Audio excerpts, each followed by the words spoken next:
no matter how I feel. Yeah, 'cause you heal my aching heart when you come around. It's all really time.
When this baby hits 88 miles per hour, you're gonna see some serious shit.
How's it going, guys?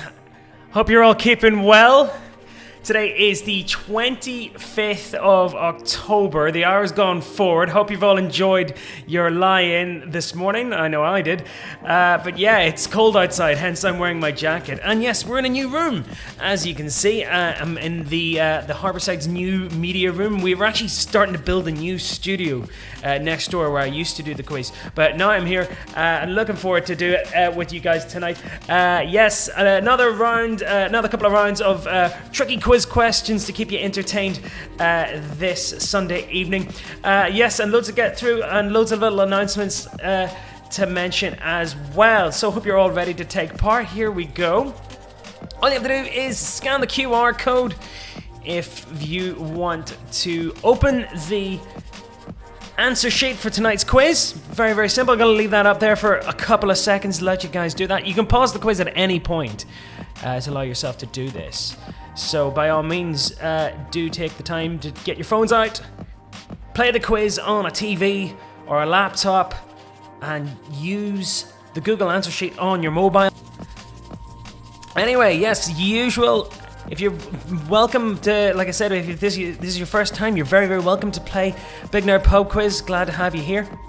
And for all you regulars out there, you know how to do it. But for all the newbies, very, very simple. All you have to do is open the Google answer sheet. There are 4 options for every question. Pop in your email address in there, answer the multiple choice questions as they come up. 8 rounds tonight, 6 questions each. There's only 1 correct answer per question. Once the quiz is finished, all you have to do is hit submit. Get your scores at the very end, but stick about to see the answers for the quiz. Like I said before, put the screen on your TV and play with your mobile or other device. Yes, and like I said, we're going out on Harbourside Radio. Still not on the radio, the actual radio station itself, but we're going out on their social media, so we're on the Facebook page as well. Hopefully, that's all going well. Don't know why that paused. Anyway, yes, we're on all the different social media channels as well. So yes, do check out Harbourside Radio for all these fantastic shows that we got on the go as well. We have Big O on every morning on the weekends from 10. The very, very popular Blues on the Bay radio show with Ian Sands. That's 8 p.m. on Thursdays. We have our Uplifting Saturdays with Dan Gebsky and Ashlyn. And DJ Mike with his Hot Country Classics, not to be missed. That's on Saturdays as well. As The Rock Show with Amy. There's the 80s Show with Sarah. And I also do one as well, all about hip-hop music and jazz and stuff like that. So do check that out, it's a lot of fun.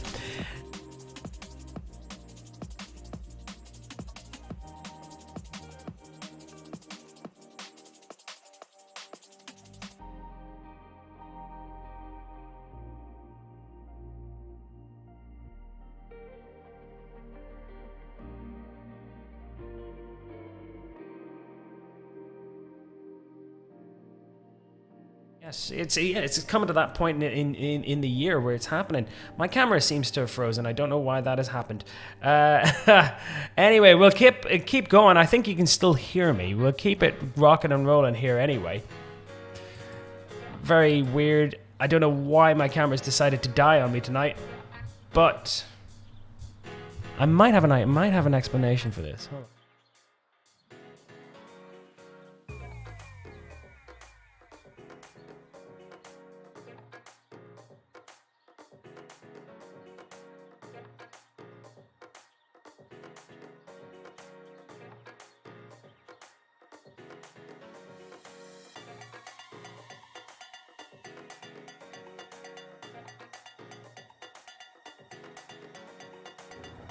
When this baby hits 88 miles. Let's go back. Let's just kick off the quiz anyway. It's mostly just me talking anyway, so let's just fire off. Round 1, question 1, general knowledge. Let's get it going. So here we go. Where did Lewis Hamilton win his 92nd Grand Prix today? Breaking Michael Schumacher's race win record. That's round 1, question 1. So round 1, question 1. Where did Lewis Hamilton win his 92nd Grand Prix? Breaking Michael Schumacher's race record. That's round 1, question number 1. I'm going to try in the background to fix my camera whilst this is going on. Anyway, that's round 1, question 1. First one, general knowledge. Here we go. Round 1, question 2. What type of celestial body did the OSIRIS-REx probe obtain samples from this week? It's round 1, question 2.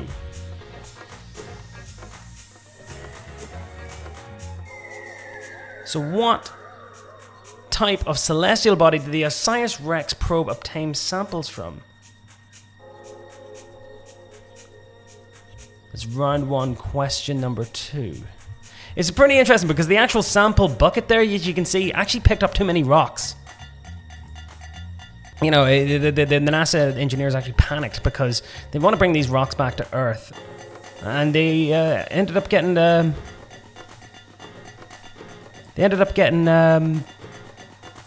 lodged in, and all the rocks began to spill out, which is very unfortunate. But yes, round 1, question 2. What type of celestial body does the OSIRIS-REx probe obtain samples from this week? Okay, round 1, question 3. What was the name of the First Minister of Wales who made headlines for imposing a nationwide lockdown this week? It's round 1, question 3. We all know Arlene Foster and Michelle O'Neill. And we know Nicola Sturgeon, but who's the head honcho in Wales? It's round 1, question 3. The building there you can see is the Senate.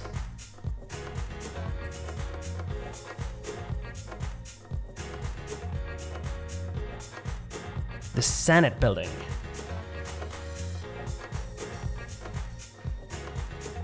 Or the Shannet. I don't know how to pronounce it in Welsh. But yes, round 1, question 3. Who is the First Minister? What is the name of the First Minister of Wales?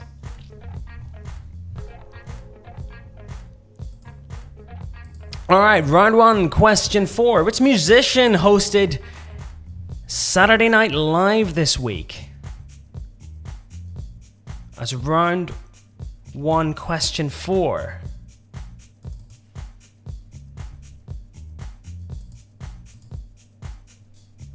So which musician hosted Saturday Night Live this week?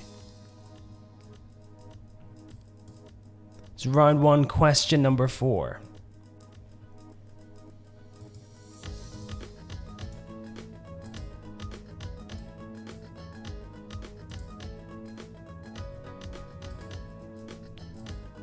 I don't know how many of you actually watch Saturday Night Live, but it does come up again. Oh yeah, it's trying to tell me to reconnect my camera. I will try to cannibalize a fixture for this at some point. You might just be able to hear me at this point. But anyway, we'll give up on the camera for now.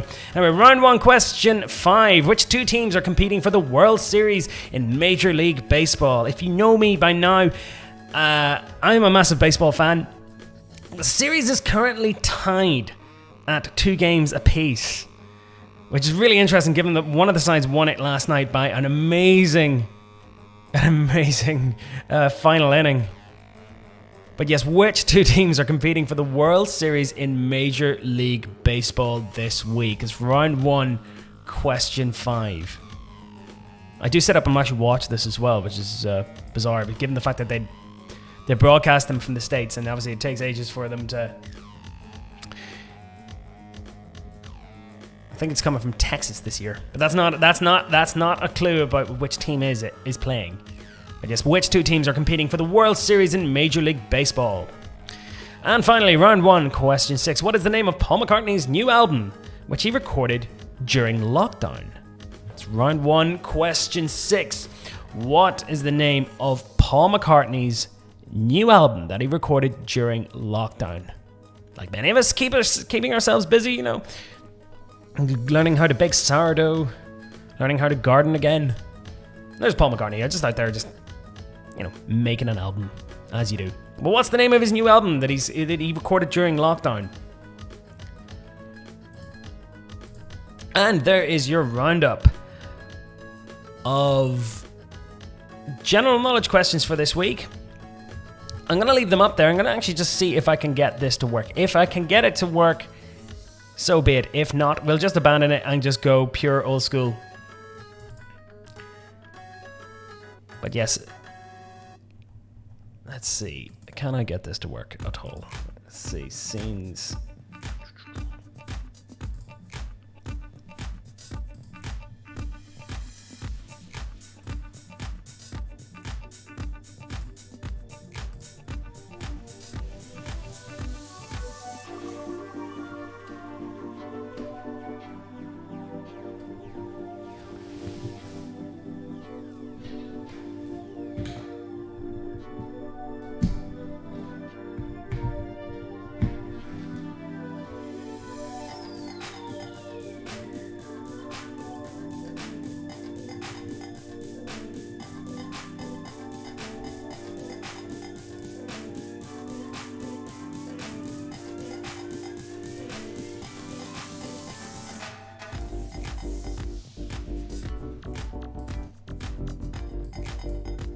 I actually think I've got the camera working again. Yes, take that. All right, let's go back. Let's see. Okay, just read them out again. So where did Lewis Hamilton win his 92nd Grand Prix today? What type of celestial body did OSIRIS-REx probe obtain samples from this week? 3, what's the name of the first Minister of Wales who made headlines for imposing nationwide lockdown this week? 4, which musician hosted Saturday Night Live? 5, which 2 teams are competing for the Major League Baseball World Series? And what's the name of Paul McCartney's new album?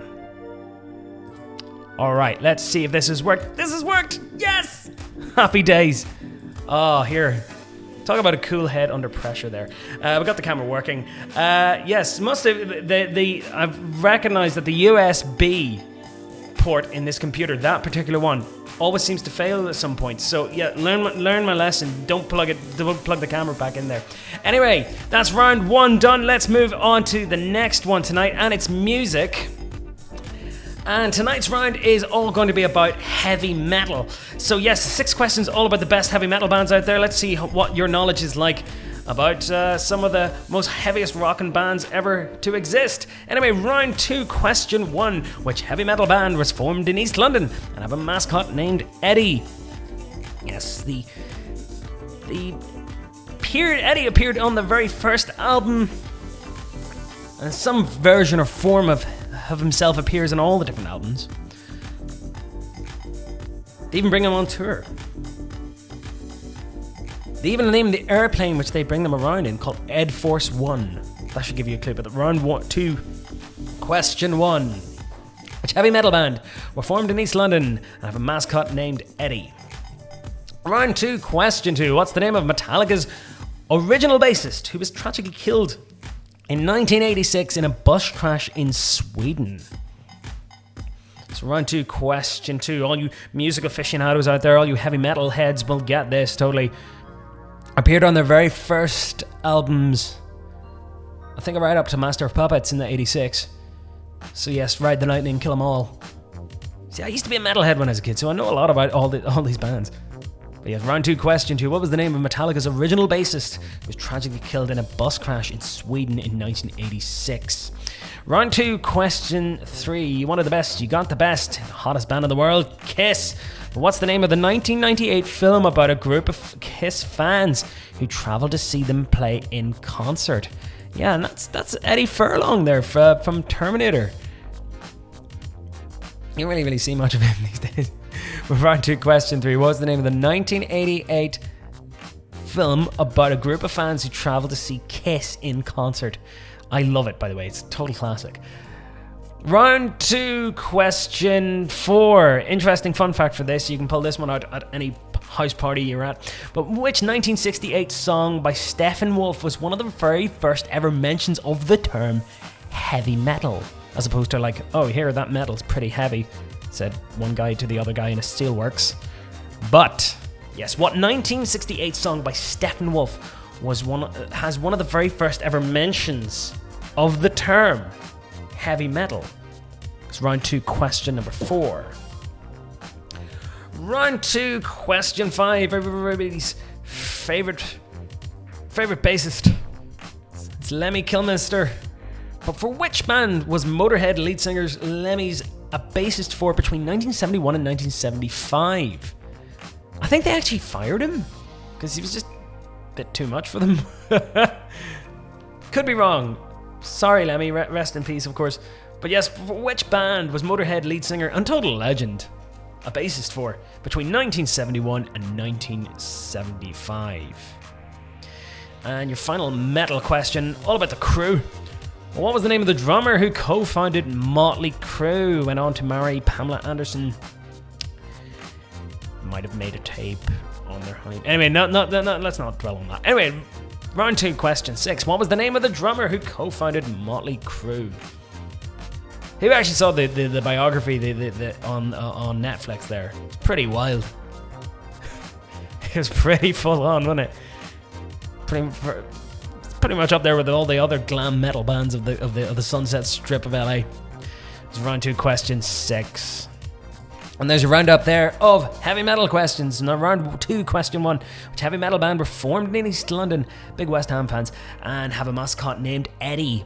2. What was the name of Metallica's original bassist, tragically killed in 86? 3. What was the name of the 98 film about a group of Kiss fans who travelled to see them in concert? 4. Which 1968 song by Steppenwolf was one of the very first ever mentions of the term heavy metal? 5. For which band was Motorhead lead singer Lemmy a bassist for between 1971 and 1975? Lemmy, not Lemmy. Lemmy's the comedian. And 6. What was the name of the drummer who co-founded Motley Crue? Aha! I am back. I'm very, very happy to be back. Yes, got the camera working up, and which was a big relief. But it wouldn't be the Big Nerd Pub Quiz if something didn't go wrong every week. We're just still learning how to use all this equipment. After 90 odd quizzes later, something always still. I've ironed out all the audio, believe it or not. But tonight, no, it has to be the video this time. Anyway, thanks very much for joining me. Like I said, give me a follow on all the different social media channels there, and if you want to shout out at any point, do give me a message. Like I said, follow Big Nerd Pub Quiz on Facebook, Instagram, and YouTube, and give us a message on any of those. Like and subscribe to the YouTube channel, and don't forget to tune in to all the really cool programs that we have on Harbourside. Our listening figures for this month are absolutely staggering, and I have to say that's all credit to all the presenters who are presenting absolutely amazing shows around the clock here on the station. So yes, fantastic work to them. Anyway, moving on to the next round tonight, round 3. It's television, and it's all dedicated to Gerry Anderson. Yes, the Northern Irish broadcaster from Derry, who sadly passed away a couple of weeks ago. This is 6 questions all about him. No, only joking. No, the next 6 questions are all about the famous Gerry Anderson TV shows. Big shout out to my buddy Raffo, who gave me the inspiration for writing this round. He actually pointed out that I've got a couple of Gerry Anderson patches on my jacket here, International Rescue and Spectrum there. And he says, why did you do one on those TV shows that you love? And I was like, yes, I will. So yes, 6 questions, all about the classic Super Mario Nation TV shows from the 60s and 70s. So here we go, round 3, question number 1. What make of car did Lady Penelope and her chauffeur Parker drive about in? Yes, the car itself was kind of like a James Bondian kind of gadget-filled machine with like hydrofoils and machine guns and missile launchers, and it's a pretty cool car, I have to say. But what make of car did Lady Penelope and her chauffeur Parker drive about in the classic TV series Thunderbirds? That's round 3, question number 1. Round 3, question number 2. In the TV series Stingray, what was the name of the mute love interest of Troy Tempest? So that's round 3, question 2. The show was actually released in 1964, the year before Thunderbirds, and was actually the first British TV show to ever be filmed in colour, though everyone actually watched it in black and white because colour TV didn't really come into the UK until 1967. But yes, fantastic show. It does really holds up, and yes, really exploded onto the market for the American market. All made in a warehouse in Slough, believe it or not. The actual original Gerry Anderson Super Mario Nation Studios, the Century 21 Studios, all the way out in Slough. But the name, I'm looking for the name of the mute love interest of Troy Tempest in the TV series Stingray. There's a song about her at the end of every show. They really loved her. Anyway, round 3, question 3. What was the name given to the Thunderbirds special machine that could dig tunnels under the earth? Probably one of the best ones. You know the way the Thunderbird 2 had the pod, and every week it would have like a different machine that was, you know, very useful for solving the problem that they would face that week. But what was the name given to the Thunderbirds special machines that could dig tunnels under the earth? It's round 3, question 3. Clues in the name, I think. Round 3, question 4. What was the name of the floating aircraft carrier headquarters of Spectrum in the TV series Captain Scarlet and the Mysterons? Yes, a lot darker in tone to Thunderbirds. This show was about an international organization, a security organization fighting an invisible race of Martians who could kill you and bring you back to life. Yep, this was for kids. Did us no harm. Round 3, question 4. What was the name of the floating aircraft carrier headquarters of Spectrum in the TV series Captain Scarlet and the Mysterons? Round 3, question 5. A little bit older than Stingray and Thunderbirds. This show came out in 1962. It was in black and white. But what was the name of the captain and pilot of Fireball XL5 in the eponymous TV series? It's round 3, question 5. A really cool ship. It's probably one of my favourite sci-fi ships of all time. I just love the way it takes off. Maybe it's not familiar to, because I don't think it really repeated it on British TV. But for us, Gerry Anderson aficionados, you know, dig it up on VHS. But yes, who is the captain and pilot of Fireball XL5 in the eponymous TV series Fireball XL5? And finally, in which Gerry Anderson series do we see the inhabitants of Moonbase Alpha and the entire moon blown away by an atomic explosion? Really, really cool show, starring Martin Landau, Barry Morse. This was Gerry Anderson always wanted to get away from puppets. He actually really hated working with puppets. So yes, he finally got to make his live action shows in the 70s. And this particular one I'm a big fan of. Came out in 1975. In all intents and purposes, really reminds me of, like, could have been another Star Trek. It's really good. And it's the special effects are class. And in my mind, like, if you really sat and thought about it, it could be Star Trek season 4, like, you know, or phase 2. But yes, round 3, question 6. And there's a round up there. So I'm looking for the name of the car, the make of the car Lady Penelope and chauffeur Parker drove about in. 2, the name of the mute love interest in Stingray. 3, the name of the Thunderbird special machine that could dig tunnels under the earth. 4, the name of the floating aircraft carrier, headquarters of Spectrum in the TV show Captain Scarlet. 5, I'm looking for the captain and pilot of Fireball XL5 in the eponymous TV series. And 6, in which Gerry Anderson series did we see the inhabitants of the moon blown away by an atomic explosion. It's mental. It's an absolutely mental idea for a TV show, but again, like I said, one of my favourites. Anyway, if you're enjoying tonight's quiz, do let me know. Use the hashtag BigNerdPubQuiz and post them up on Instagram and Twitter and Facebook. I love seeing all your photographs. I love seeing how you're getting on as well. It is getting rather cold out. That is the reason why I'm actually wearing my jacket tonight. I was going to wear my awesome Ghostbusters shirt tonight, but it's far too cold. I should have worn a jumper into the studio here tonight.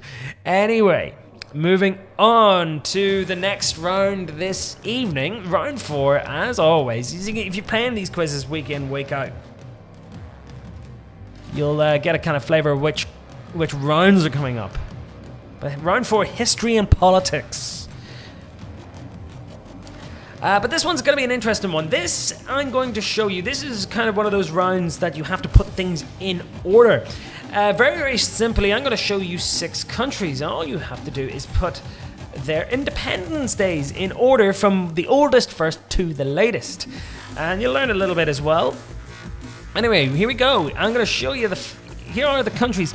So, we've got Mexico celebrating its independence from Spain, USA from Britain, Jamaica from Britain, Norway from Denmark, Portugal from Spain, and India from Britain. Kind of like a recurring theme with a lot of British history. Anyway, yes, all I'm looking for you guys to do at home is to place these Independence Days in order in which they took place, starting from the earliest and working to the latest. I'll reveal the actual years these took place, but all these countries celebrate themselves becoming sovereign, independent nations. I'll give you a kind of primer for this. We all know July the 4th, 1776 is the year that the USA celebrated its independence from Britain, okay? I'll give you that primer, okay? But which year did Mexico get its independence from Spain? Which year did Jamaica get its independence from Britain? Norway from Denmark, Portugal from Spain, and India from Britain. I want you to put them in order in which they took place. So if you think Mexico got its independence earlier from Spain than the USA did from Britain, put it at number 1. If you think USA from Britain was number 2, put it at number 2. Jamaica at number 3, and work your way all down to the latest one, okay? I'll reveal the years at the very end. But yes, Mexico, USA, Jamaica, Norway, Portugal, and India. I actually didn't know this, but actually, yeah, Norway was basically a big part of Denmark at one point. And then the Norwegians were like, you know what? No, kind of don't. We're not done with that anymore. And then there was I think the split was fairly amicable. I don't think there was any big war over it or anything like that. Yes, and again, another thing, I didn't actually realize that Portugal was a part of Spain at one point. But that kind of makes sense, doesn't it? But yes, all these countries celebrate their Independence Day, and the Independence Day is marked from a particular year. Basically put the independence of these countries from the earliest to the latest. Yeah, you can see, kind of like Britain as well. Like, there's so many countries out there that celebrate their independence from Spain. Again, big into the old colonialism, the Spanish, and the Portuguese. But yes, Mexico, USA, Jamaica, Norway, Portugal, India. Get a scrap of paper, kind of work it out. And like I said, I've given you a primer. 1776 is the United States. But which of those Independence Days are actually older than that, or younger? Maybe it is the oldest one. Maybe the 1776 is the first one there, or maybe not. It's up to you to work it out. So Mexico, USA, Jamaica, Norway, Portugal, or India. And I think at one point, there was a big swathe of them all just went. Just basically post-war nationalism. Those countries are like, you know what? We'll have a go at it ourselves on our own. Have a whack. But anyway, so Mexico from Spain, USA from Britain, Jamaica from Britain, Norway from Denmark, Portugal from Spain, or India from Britain. And we'll leave that up, but like I said, bringing us nicely to the halfway point of the quiz. Gone 8:30 by my watch here.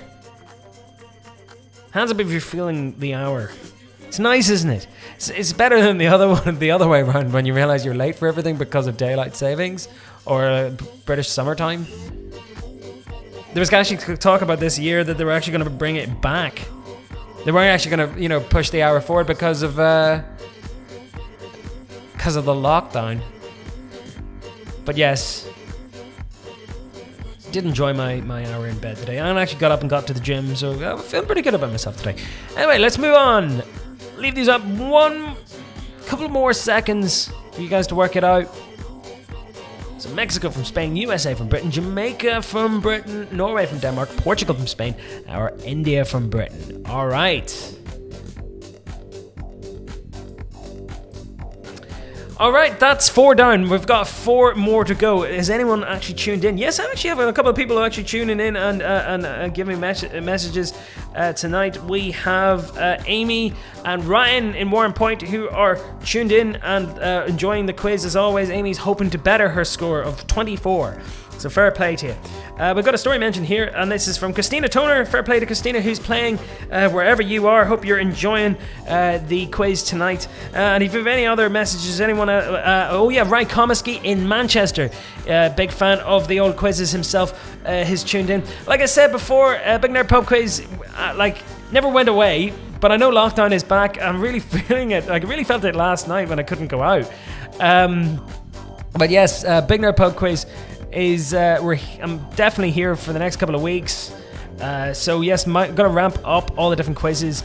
Also doing a big Halloween quiz this weekend for the Dark Hedges Film Festival. That's from the guys at Banterflex. More details on that coming out later on. Really looking forward to that. Had to do a Halloween quiz. Freaking love Halloween. Anyway, moving on to the next round tonight. Okay, we're looking at round 5. You know what round 5 is? It's always sport. It's always going to be sport. But I've decided to theme this one this week all about cycling and the Tour de France. This is to test your basic knowledge of the premier cycling event of the world, La Tour, as they call it. Anyway, round 5, question number 1. On which famous thoroughfare does the Tour de France traditionally finish on? Yes, it finishes in France, in Paris. But in which famous thoroughfare does the Tour de France traditionally finish on? It's nice, actually, if you sit and just have the Tour de France on in the background. It's kind of like watching. It's just like watching a giant tourist ad for France, really. And you're like, oh, the place looks nice. I'd like to go there. I got extremely jealous looking at the footage. They actually the first stage took part in Nice this year, and it's a city I'm very fond of, and it was amazing seeing it. But yes. Round 5, question 1. On which famous thoroughfare does the Tour de France traditionally finish on? Round 5, question 2. What does the white jersey with red polka dots denote in the race? So you know the way they all have the different coloured jerseys, obviously the team jerseys, but if they achieve certain things in certain stages, they get to wear a different type of jersey.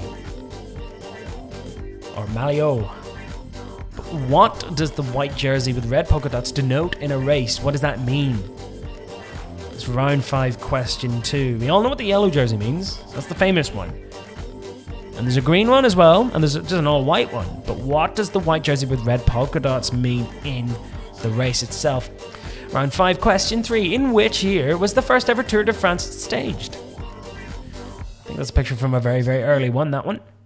The actual race itself was founded by a sports magazine to kind of have something to write about. And it became a thing that, uninterrupted only by the wars, I think. Yeah, 2 of them. Round 5, question 3. In which year was the first ever Tour de France staged? So it became a national phenomenon.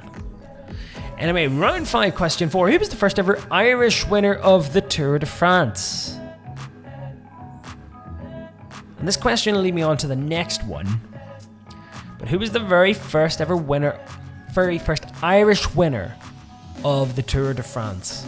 As you can imagine, the French and the Belgians take up quite a lot of the plaudits and the laurels of the early tours, and for many, many, many years. Eddy Merckx being one of the most famous Belgian cyclists of all time. But round 5, question 4. Who was the first ever Irish winner of the Tour de France? Happened all the way back in 1987. That leads me on to the next one. Along with the Vuelta a España and the Tour de France, which of the other races considered to be the third race of the Grand Tours? So there's 3 Grand Tour races, which take place over 3 weeks. Vuelta a España, the Tour de France is the other one, but which is the other race which makes up the Grand Slam, or the Triple Crown of the Grand Tours? It's round 5, question 5. And interestingly, Stephen, I don't want to, nearly actually, but the first Irish winner, managed to, he actually won them all, which was pretty interesting. He's only up there with Eddy Merckx as the only person that's actually ever done it. All 3 of them. The Vuelta a España, Tour de France, and which other race makes up the Grand Tours? And finally, round 5, question 6. Who won this year's Tour de France? It was pushed back. The Grand Depart, taking place in Nice, finishing in Paris. Who actually won this year's Tour de France? It actually was staged recently, only a couple of weeks ago. Pushed back from its traditional summertime because of COVID. But yes, they didn't miss it this year. They actually managed to get it done. But who won this year's Tour de France? And there's your roundup there. On which famous thoroughfare did the Tour de France finish on? 2. What does the white jersey with red polka dots mean? 3. In which year was the very first ever Tour de France staged? 4. Who was the very first ever Irish winner? 5. Along with Vuelta a España and the Tour de France, which is the other race which is considered a part of that Grand Tour? And 6. Who won this year's Tour de France? Yes, delightful round for all the cycling fans out there. Probably absolute hell for those probably not into it.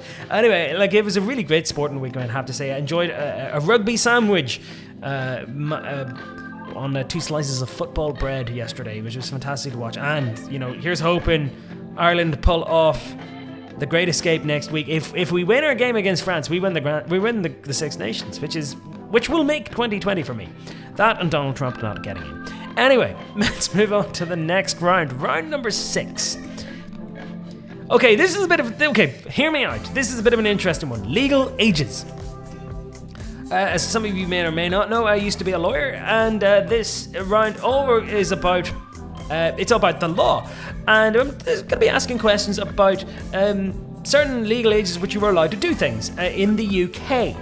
And I have sourced these. I have double-checked the actual statute in the legislature to back these up. Okay, and no tittering in the back. I know what you're thinking, but this isn't what this is about. You'll understand when you see the questions. Anyway, round 6, question 1. Okay. According to the UK 1996 Education Act, what is the compulsory school age? Okay, you get where I'm going with this. Round 6, question number 1. According to the UK 1996 Education Act, what is the compulsory age that children have to be in school by? It's round 6, question number 1. Okay, round 6, question number 2. At what age are you legally allowed to be trained to take part in dangerous performances as long as the local authority gives you a license? That's Section 24 of the Children and Young Persons Act of 1933. So at what age are you legally allowed to walk across a tightrope, eat fire, swallow swords, that sort of thing? Trapeze artist stuff. But what age are you legally allowed to be trained to take part in dangerous performances as long as the local authority gives you a license? And I have to say, during this round I actually learned quite a lot in terms of bits of legislation. Round 6, question 3. At what age is it your responsibility to make sure that you're wearing a seatbelt in a car or a minibus if there is one fitted? I think that's the Road Traffic Act. A revised Road Traffic Act. But yes, round 6, question 3. At what age it is your responsibility to make sure that you're wearing a seatbelt in a car or a minibus if there is one fitted? If you're under the age, I think the person driving, the responsibility falls on them. But there is a cut-off point. It's round 6, question 3. Round 6, question 4. At what age are you allowed to buy a lotto ticket? National Lottery start. I remember the first one. It was 1994. I was got a really big. Yeah, a lot of people are all hyped up about it. But what age are you allowed to actually legally buy a lottery ticket in the UK? That should actually be very, very straightforward. You might know this. Round 6, question 4. Oh, look at him. Round 6, question 5. At what age are you allowed to buy a pet according to Section 11 of the Animal Welfare Act of 2006? I didn't know this. I didn't think there was actually an age limit for this. But yes, round 6, question 5. At what age are you allowed to buy a pet according to Section 11 of the Animal Welfare Act 2006? Yeah, I know a lot of people have been texting me actually looking to see how is Molly. Yes, Molly's doing great. She's just out of the house. I can't bring her into the studio now, obviously because I'm doing the quiz down here in Harbourside. One day, I'll see if I can get Mum to drop her around if she's out on a walk at some point, because I know you all loved her when I used to bring her on for little cameo appearances in the earlier quizzes. It was round 6, question 5. And your final question: at what age are you entitled to full-time education under Section 2 of the Learning and Skills Act 2000? That's round 6, question 6. So up to what age are you entitled to full-time free education under Section 2 of the Learning and Skills Act of 2000? Alright, so it's round 6, question 6. Do a big apologies to everyone in the south who actually have probably looking at us going, what? Why would we know any of that? But yes, round 6, question 6. I actually did in a very similar round a couple of weeks ago regarding weird laws in different US states. That was fun. But anyway, so yes, there's your round 6 roundup. So according to the UK 96 Education Act, what is the compulsory school age? 2, at what age are you legally allowed to be trained to take part in a dangerous performance? I love that. 3, what age is it going to be your responsibility to make sure that you're wearing a seatbelt in a car? 4, how old are you allowed to be to buy a lottery ticket? 5, at what age are you allowed to buy a pet? And 6, at what age are you entitled to a full education under the Section 2 of the Skills and Learning Act of 2000? Who says you don't learn anything when you come to do these quizzes? Like, it's one of these things. You come, come for the tests and stay for the education. Anyway, like I said, it's 20 minutes to 9 here. Big Nerd Pub Quiz on Harbourside, Facebook, and on Big Nerd Pub Quiz YouTube. I hope you're all enjoying yourselves at home. Like I said, Big Nerd Pub Quiz. There's tons of other quizzes that you can take part in, including the Harry Potter, Lord of the Rings. We did football. We did horror movie quizzes, James Bond, Star Trek, Star Wars. They're all on the YouTube channel. Do check it out. youtube.com/BigNerdPubQuiz. And yeah, they're all live. All the answer sheets are in there. And people are still playing them. I am getting irate Harry Potter fans occasionally email me randomly from different parts of the world going, that question isn't wrong. I'm like, yeah, I didn't write the quiz. It's like people have been volunteering to write these quizzes for me. Anyway, we got 2 more rounds to go. Let's move on to round 7. Kind of a geography round. But it's all about Australia. It's all about terminology. I'm going to give you 6 very common Australian words, which may befuddle us up here in this side of the hemisphere. But yes, I'm going to give you 6 Australian phrases or sayings or terminologies. All you have to do is work out what they mean. And I'm going to start off with the easiest question of the night. If you don't get this wrong, if I don't see 100% on this, I'm going to be very upset. Here we go. Round 7, question number 1. The Barbie. If an Australian is referring to a Barbie, what does he or she mean?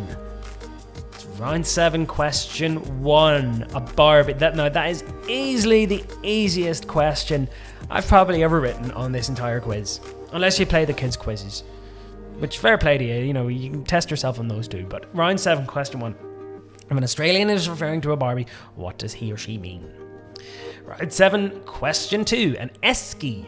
I never heard this term before until I was working in London, and there's tons of them over there, tons of Australians. And in fact, my boss was Australian, and her daughter was Australian too, and they would refer to these things as eskies. Mark, can you go get me an esky? And I'm like, what?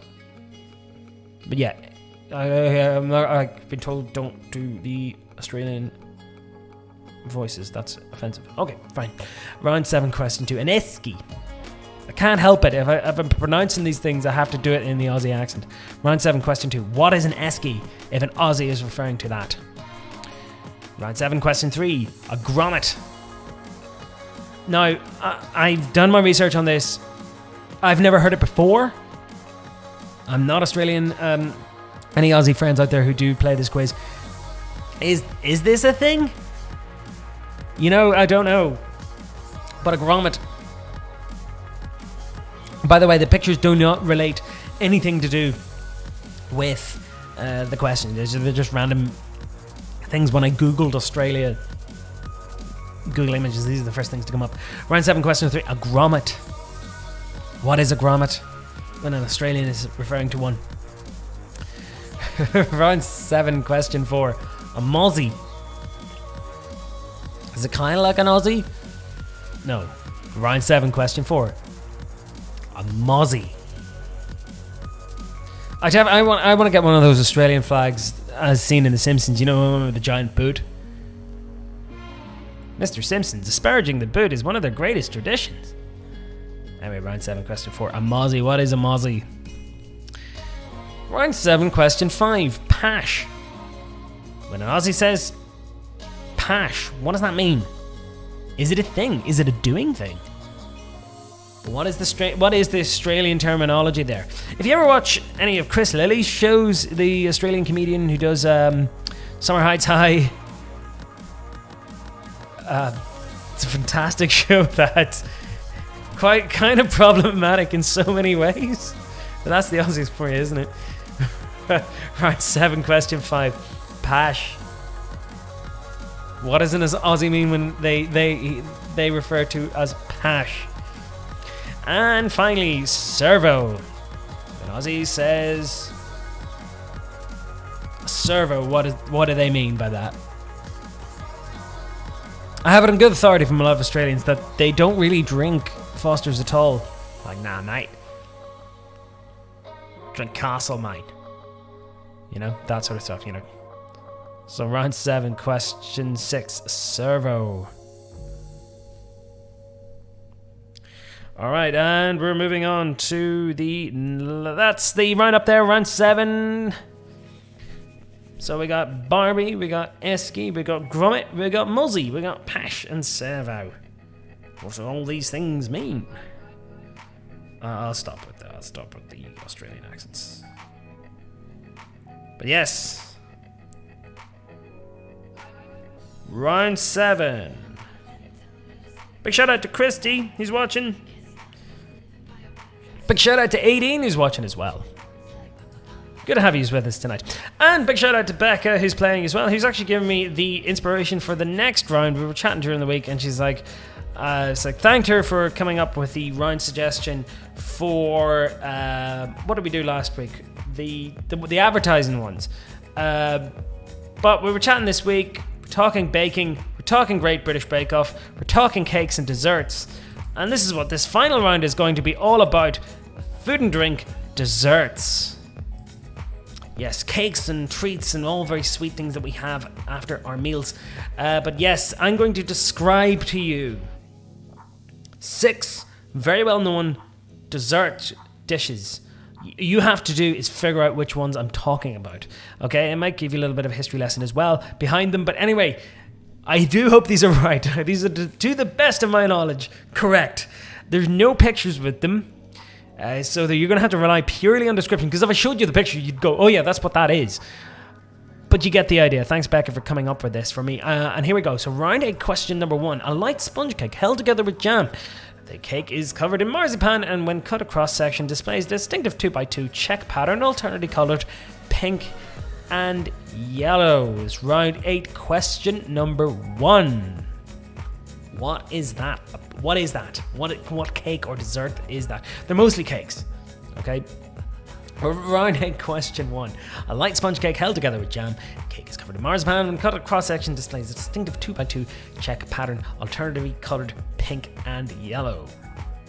Moving on to the next one. Don't worry, if you're watching Bake Off, you'll totally get these.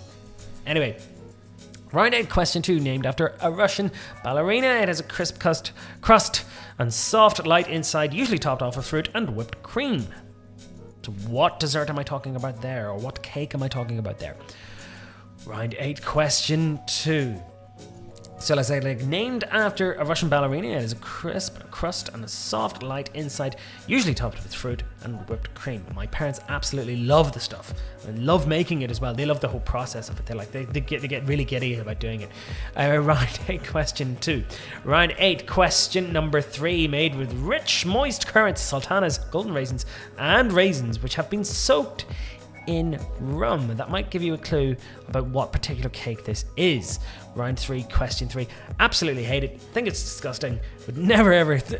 Can't understand why anyone would even have it ever. It's not for me at all. Round 8, question 3. So again, I'll say it again. Made with rich, moist currants, sultanas, golden raisins, and raisins, which has been soaked in rum. Round 8, question 4. Also known as omelette norvégienne. Depending on the country, it is a dessert consisting of ice cream and cake topped with brown meringue. I do hope I have this right. So, round 8, question 4. So, known as an omelette norvégienne, which I think meant like a Norwegian omelette. Is that what that means? Depending on the country, it's a dessert consisting of ice cream and cake topped with a browned meringue. Alright, it's round 8 question. No, this is the one my parents love. They love making this particular one. Anyway, you'll probably know what it is. Anyway, I know very little about baking it. Do watch a little bit of Bake Off, it's fun. Round 8, question 5, your penultimate question for this evening. A dish created in the Savoy in London and named after an Australian soprano. It's a dessert of peaches and raspberry sauce with vanilla ice cream. It's really whetting my appetite, actually. But yes, round 8, question 5. A dish created in the Savoy in London and named after an Australian soprano. It's a dessert of peaches and raspberry sauce with vanilla ice cream.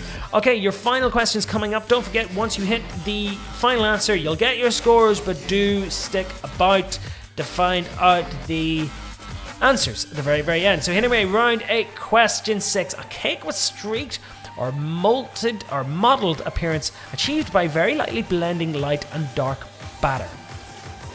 I think that's the most difficult one, but I think the clue's in there in the preparation. If you know your cakes and you bake quite often, you'll get this. But round 8, question 6, final question of the night. Cake streaked or mottled appearance achieved by very lightly blending light and dark batter. Alright, that's round 8, question 6. That's the final one tonight. There's your roundup of cakes and desserts. Big up Becca for that one, thank you. A light sponge held together with jam is the first one. 2x2 check pattern, alternately covered pink and yellow. 2, named after a Russian ballerina. It's a crisp crust and soft, light inside, usually topped with fruit and whipped cream. 3, made with rich, moist currants, sultanas, and raisins, which have been soaked in rum. Which cake is that? 4, known as omelette norvégienne. Depending on the country, it is a dessert consisting of ice cream and cake, toppled with brown meringue. 5, a dish created in the Savoy, named after an Australian soprano.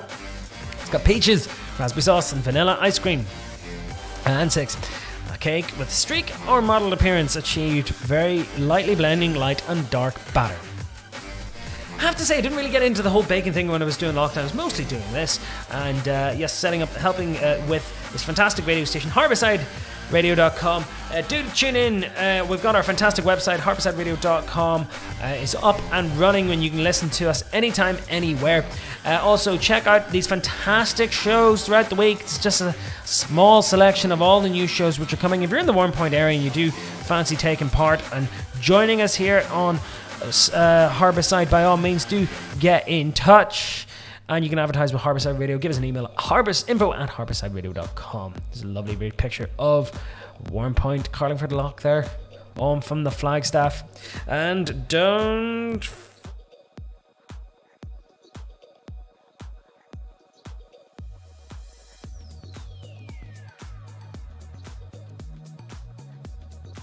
Is the moment you've been waiting for. Do let me know how you got on. I love seeing how what you think of the quiz and if it's too hard or too easy. But I do like making them challenging for you. But here is the moment you've been waiting for all night, the answers. So anyway, round 1 answers. So yes, the Portugal is the place where Lewis Hamilton won his Grand Prix this weekend and beating the record, big Michael Schumacher's record. So yes, the Osiris-Rex landed on an asteroid. It's picking up samples and it's coming back to Earth. Mark Drakeford is the First Minister of Wales. Dell hosted Saturday Night Live this week. The Dodgers are playing the Rays in the World Series. Tampa Bay Rays looking to get... And McCartney 3 is the name of Paul McCartney's new album. Your heavy metal questions there. Iron Maiden has the mascot Eddie. Cliff Burton was the original bassist of Metallica. Detroit Rock City is that amazing film starring Kiss. Totally worth a watch. Really, really fun. Underrated classic. Born to Be Wild. Heavy Metal Thunder is one of the very early mentions of the term heavy metal. Lemmy used to play with the band Hawkwind. And Tommy Lee, the drummer and co-founder of Motley Crue. Gerry Anderson questions there. Yes, Penelope and Parker used to roll about in a Rolls Royce, a pink Rolls Royce. Marina, Aqua Marina, was the love interest in Stingray. The Mole, the big crazy looking drill machine, is in Thunderbirds. Cloudbase, headquarters of Spectrum. Steve Zodiac piloted its Fireball XL5 and Space 1999. Kind of dated now, that's 21 years ago. Is the TV show about the Earth flying away from the moon. Okay, here's the history ones. So that's the order. Portugal celebrates its independence from Spain, and that began in 1640. The United States from Britain in 1776. Mexico and Spain at number 3, 1810. Norway from Denmark in 1814. India from Britain in 1947. And Jamaica from Britain in 1962. Your Tour de France questions. Yes, it ends on the Champs-Elysees. Polka dots mean the king of the mountains. That means you're the best mountain climber. 1903 was the first ever Tour de France. Stephen Roche was the first ever Irish winner of the Tour de France. It's the Vuelta de España and the Giro d'Italia make up the big 3 Grand Tours. And Tadej Pogačar, Slovakian winner of the Tour de France this year, 2020. Okay, those really interesting ages. So yes, according to the UK Education Act, the compulsory school age is 5 in the UK. You can legally perform dangerous circus stunts from the age of 12. It's your responsibility to make sure you're buckled up in a car or minibus by the time you're 14. You can buy a lottery ticket when you're 16 and a pet when you're 16 as well. And you're entitled to full education right up until the age of 19. So there you go. So it was 5, 12, 14, 16, 16 and 19. So you can kind of work out those were going up. Okay, the Aussie terms. Barbecue, Barbie, easy enough. An esky is a cooler. It's a drinks cooler. Is that so? Yeah, I remember someone of my friend says, go and get me an esky. I'm like, what? So yes, a cooler. A grommet is a young surfer. And I don't know whether that's true or not. It could be, but that's what I'm going with.